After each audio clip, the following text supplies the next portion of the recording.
ఓం శుక్లాం వరదరం విష్ణుం శశివర్ణం చతుర్భుజం ప్రసన్నవదనం ధ్యాయేత్ సర్వవిఘ్నోపశాంతయే. ఓం గురుబ్రహ్మ గురు గురుదేవో మహేశ్వరః గురు సాక్షాత్ పరబ్రహ్మ తస్మై శ్రీ గురవే నమః. ఓం వ్యాసాయ విష్ణురూపాయ వ్యాసరూపాయ విష్ణవే నమో వై బ్రహ్మనిధయే వాసిష్ఠాయ నమో నమః. ఓం నారాయణం నమస్కృత్య నరం చైవ నరోత్తమం దేవీం సరస్వతీం వ్యాసం తతో జయముదీరయేత్. హరి ఓం.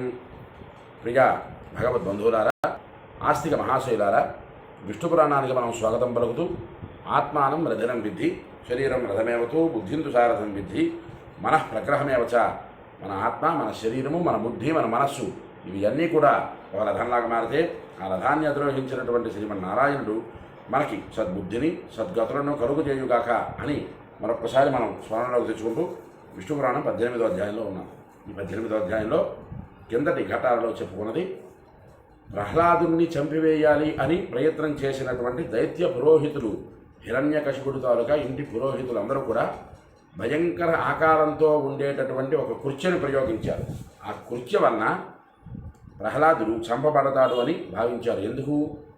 దైత్యులకి వైరుడైనటువంటి విష్ణువుని ప్రహ్లాదుడు స్తుతిస్తున్నాడు అనేటటువంటి కారణం చేత వారు అంత భయంకరమైనటువంటి నిర్ణయం తీసుకొని రాజాజ్ఞ ప్రకారంగా వారు ఆ విధంగా నడుచుకుందామని చూశారు.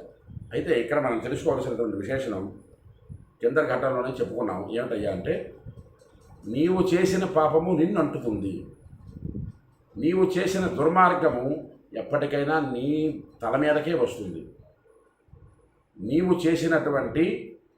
నీవు మాట్లాడినటువంటి అపృచ్ఛమైన సంభాషణలు ఎదటివారి మంచితనాన్ని నీవు గ్రహించకపోయేసరికి ఆ అపృచ్ఛముగా చేసినటువంటి సంభాషణ దోషము నీకు ఖచ్చితంగా తగిలి తీరుతుంది అన్నది ఈ వృత్తాంతంలో మనకు తెలుస్తుంది. ఎందుకయ్యా అంటే, కిందటి ఘట్టంలో ఆఖరి శ్లోకం మనం చెప్పుకొని అక్కడ నుంచి ఎదర వీడియోలోకి వెళ్దాం. అపాపే తత్ర పాపైస్య పతితా తత్ర యాజకై తానేవ సా జఘానాసు కృత్యా నాశం జగామచ. ప్రహ్లాదుని చంపివేయాలని పాపాత్ములైనటువంటి దైత్య పురోహితులు సంకల్పం చేసుకొని పాపరహితుడైనటువంటి ప్రహ్లాదుడి మీదకి వెళ్ళే కుర్చ పాపరహితుడైనటువంటి ప్రహ్లాదుని ముట్టుకోలేకపోయింది.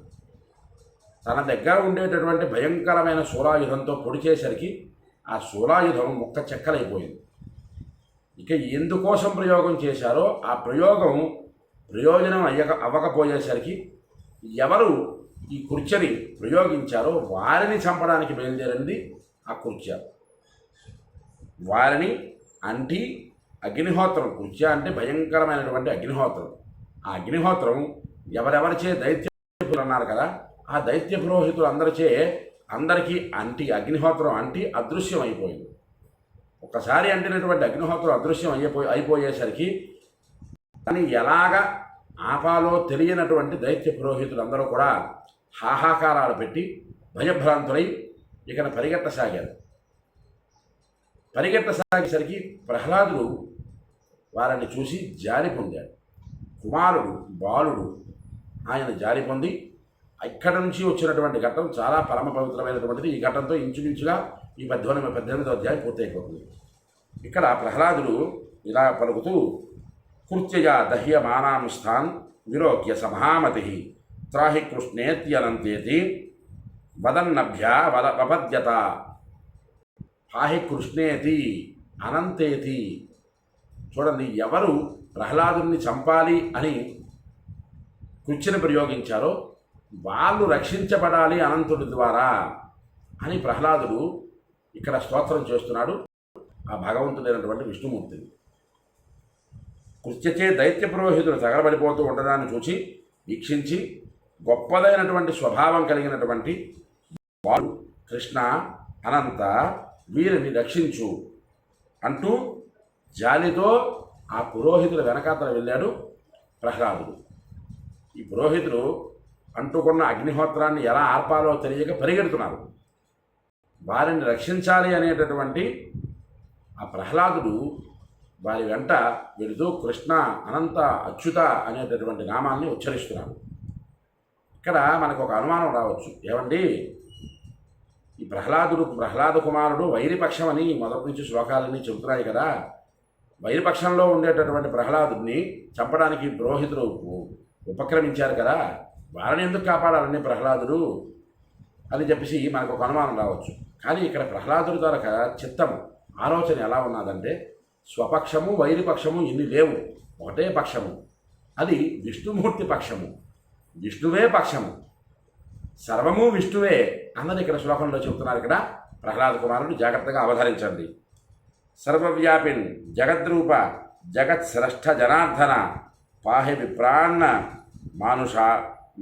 మానస్మాద్ దుహు సహాన్ మంత్రపావకాతు. ఓ సర్వవ్యాపి, ఓ జగత్కర్తృక, ఓ జనార్దన, ఓ జగద్రక్షక, సర్వము నీవై ఉండేటప్పుడు ఈ కృత్య బారి నుంచి ఈ దైత్య పురోహితుడిని కాపాడు అని ప్రహ్లాదుల వారు అంటున్నారు. చాలా చక్కనైనటువంటి విషయం. బాలుడికి ఇన్ని విధాలైనటువంటి మాటలు అవసరం లేదు. వారిని ఎందుకు రక్షించాలంటే, నన్ను చంపాలనుకున్నారు కదా, వారిని ఎందుకు రక్షించాలి, వారితో నాకేం పని ఉన్నది అని ఇన్ని ఆలోచనలు ఆ కుమారుడు చేయటం లేదు. అసలు ఆ కుమారుడు ఇన్ని ఆలోచనలు లేవు.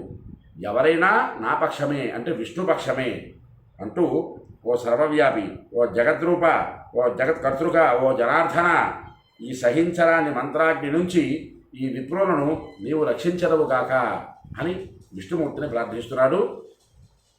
ఎవరైతే వైరిపక్షం అని ప్రహ్లాదుని మీద నింద వేసి చంపాలనుకున్నారో వారిని రక్షించడానికి. అలాగే యథా సర్వేషు భూతేషు సర్వవ్యాపీ జగద్గురు విష్ణురేవ తథా సర్వే జీవంత్వేతే పురోహితా. సర్వభూతాలయందు జగద్గురువైనటువంటి విష్ణువే సర్వవ్యాపి అయి ఉన్నారు కాబట్టి ఈ పురోహితులు అందరూ కూడా జీవించదురుగాక, జీవించాలిగాక అని ప్రహ్లాద కుమారుడు ప్రాధేయపడుతున్నాడు విష్ణువు. యథా సర్వగతం విష్ణుం మన్యమానో సపాయిన్ చింతయామి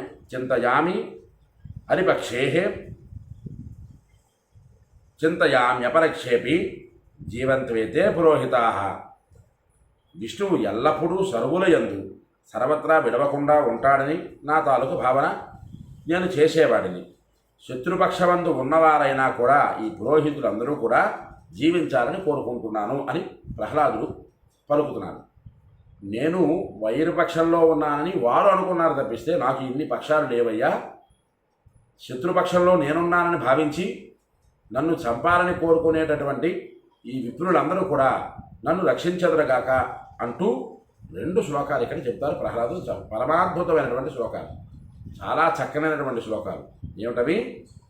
ఏ హంతుమాగత దత్తం యైర్విషం యైర్హుతాసన యైర్దిగ్గజై రహం క్షున్నో దష్ట సర్పైశ్చయైరపి తేష్వేహం మిత్రభావేన సమః పాపోస్మి నక్వచితు యథా తేనాద్య సత్యేన జీవంత్వసురాయణాః జీవంతు అసుర యాజకాః అంటున్నారు.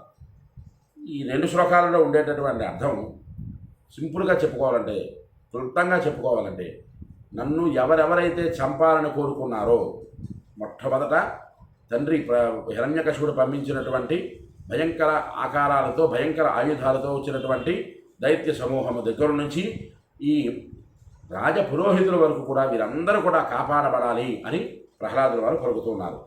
ఎవరు నన్ను చంపాలనుకున్నారో, ఎవరు నాకు విషాన్నం పెట్టారో, ఎవరిచే నేను మరేయబడ్డాను, ఎవరి ద్వారా నేను దిగ్గజాలచే కృమించబడ్డాను, ఎవరిచే నేను సర్పాలచే కల్పించబడ్డాను, వారందరి పట్ల నాకు సమబుద్ధి మాత్రమే ఉంది.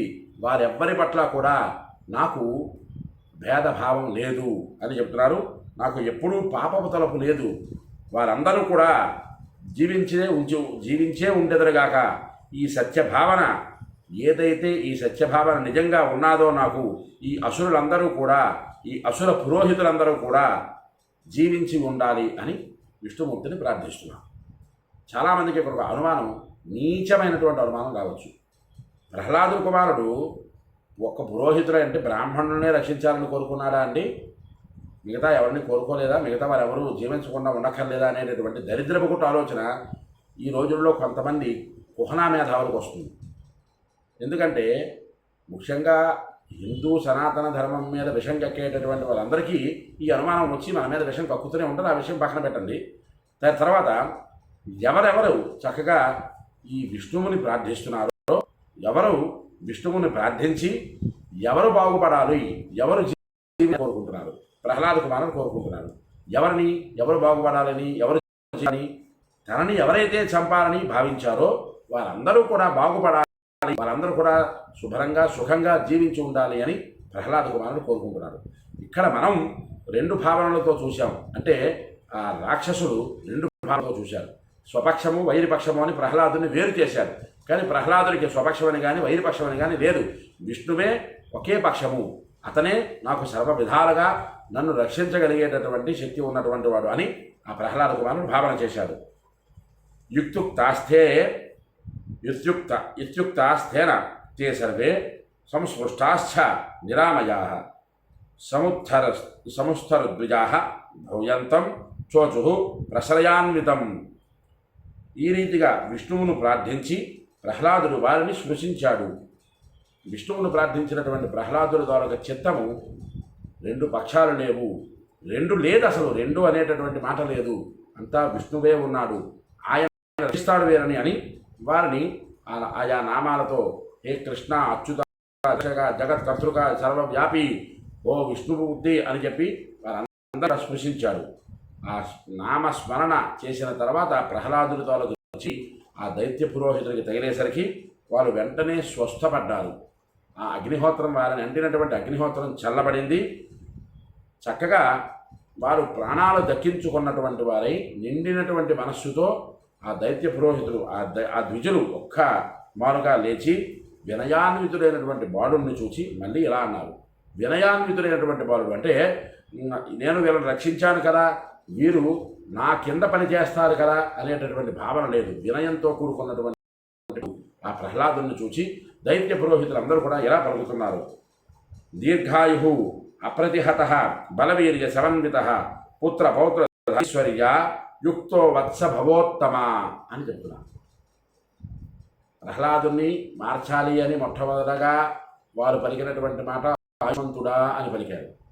ఇంత జరిగిన తర్వాత కూడా వారు పలికేటటువంటి మాట దీర్ఘాయుష్మంతుడా. ఒక ఉపాధి వారు వారి పలికినటువంటి మాట సత్యమై తీరుతుంది. అంటే పురోహితులు అంటేనే తీరుతుందా అండి, మంచి వాళ్ళంటే తీరదాని కాదు. ఎవరిచే రక్షించబడ్డారో ఆ రక్షించబడ్డ ఆయనకి వారు వయస్సు రీత్యా సాష్టాంగ దండ ప్రమాణాలు చేయలేక ఓ దీర్ఘాయుష్మంతుడా నీవు దీర్ఘాయుష్మంతుడివి కమ్ము అని ఆశీర్వచనం చేస్తున్నారు.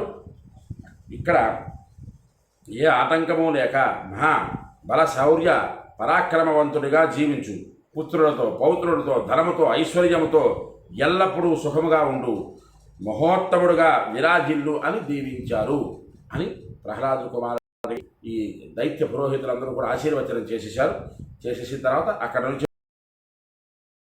తతో గత్వా యథావృత్తం పురోహిత దైత్యరాజాయ సకల మా చక్షు మహామునే సకల మాచ చక్షుర్మహామునే. ఇక్కడ ఈ పరాశరుడు వారు మైత్రేయ మహర్షిని ఉద్దేశించి ఓ మునీశ్వరుడా మైత్రేయ మహర్షి ఈ విధంగా దైత్య పురోహితులందరూ కూడా ప్రహ్లాదుని దీవించి అక్కడ నుండి వెడలిపోయి హిరణ్యకశిపుడైనటువంటి ఆ మహారాజు దగ్గరికి వెళ్ళి ఓ మహారాజా నీ కుమారుణ్ణి అంత తక్కువ అంచనా వేయకు, జాగ్రత్త వహించు అని జరిగిన వృత్తాంతాన్ని అంతటినీ కూడా చెప్పి అక్కడ నుంచి వారు సెలవు పుచ్చుకున్నారయ్యా అని పరాశరుడు వారు మైత్రేయ మహర్షిగా చెప్పినట్లుగా ఈ అధ్యాయం ఇక్కడతో ఈ 18వ అధ్యాయం పూర్తి అయిపోయింది. ఈ 18వ అధ్యాయం పూర్తి అయిపోయిన తర్వాత ఎదరఘట్టం 19వ అధ్యాయంలో ఇక్కడ ఈ పరాశరుడు వారు మైత్రేయ మహర్షి మాట్లాడుకుంటున్నట్లుగా ఇంకా హిరణ్యకశిపుడు ప్రహ్లాదుని చంపివేయాలి అనుకునేటటువంటి విధంగా ఉన్నాడు. అలాంటి సందర్భంలో ఒక గత్యంతరం లేక తనని తాను రక్షించుకోవాలి. ఈ మాట మనం ఇక్కడ ఈ పదం మాట్లాడడానికి వీల్లేదు. తనని రక్షించాలి అనేటటువంటి విష్ణువు ప్రహ్లాదు మనస్సులో దూరి విష్ణు స్థుతి, పరమాద్భుతమైనటువంటి విష్ణు స్థుతి ప్రహ్లాదుడు చేసినటువంటిది 19వ అధ్యాయంలో ఉంటుంది. ఆ మహావిష్ణువు తాలూకా స్థుతిని ఎవరు ఆ విష్ణువు తాలూకా ప్రతి పదార్థాన్ని అర్థం చేసుకుని జీవితాన్ని చేసుకుంటారో వారందరికీ కూడా సంపూర్ణమైనటువంటి విష్ణువు తాలూకా కృపా కటాక్షణాలు కలిగి తీరుతాయి అని మనం చెప్పుకుంటూ హరి ఓం. ఎవరికైతే ఈ వీడియోతో వాళ్ళందరూ కూడా లైక్ చేయండి, షేర్ చేయండి, మీ అమూల్యమైన మాటలను కామెంట్ రూపంలో పంపించండి.